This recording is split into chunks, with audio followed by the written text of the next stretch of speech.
નમસ્કાર, આપ જોઈ રહ્યા છો પંચાયત સમાચાર 24। હવે જોઈએ અગત્યના સમાચાર। સંજેલીની ચિપોટા નદી પાસેની ઝાડીઓમાં તબીબી કચરાનો ખુલ્લો ઢગલો, માનવ આરોગ્ય માટે આશીર્વાદ સમાન ગંભીર ખતરો, નિયમોની એસી-તેસી કરીને મેડિકલ વેસ્ટ ખુલ્લો ફેંકાયો। દાહોદ જિલ્લાના સંજેલી તાલુકાના ચમરિયા ચિપોટા નદીના પુલ નજીક આવેલી ઝાડીઓમાં એક અનન્ય ઘટનાક્રમ જોવા મળ્યો છે।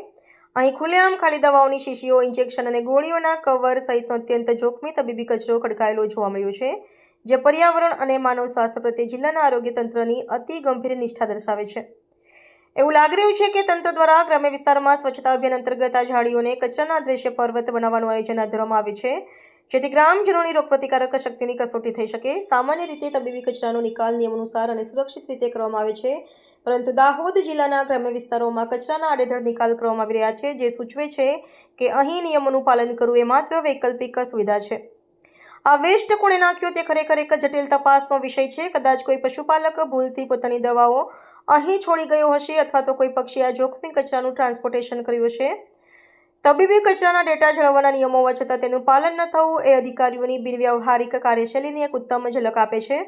હવે જ્યારે આ જોખમી ભેટ ખુલ્લેઆમ નદી કિનારે પહોંચી છે, ત્યારે દાહોદ જિલ્લાનું આરોગ્ય વિભાગ આ બાબતની ગંભીરતાપૂર્વક નોંધ લેશે એવી આશા સેવવી એ દિવા સ્વપ્ન જેવું છે। કદાચ હવે તંત્ર જાગશે અને તપાસ કરીને કડકમાં કડક કાર્યવાહી કરશે, જેથી ભવિષ્યમાં આ પ્રકારના પર્યાવરણલક્ષી કાર્યો કરવા માટે અન્ય કોઈને પ્રેરણા ન મળે। ત્યાં સુધી ગ્રામજનોએ પોતાની જાતને પ્રદૂષણ અને સંભવિત રોગોથી બચાવીને વિકાસની વાસ્તવિકતાનો અનુભવ કરતા રહેવું પડશે।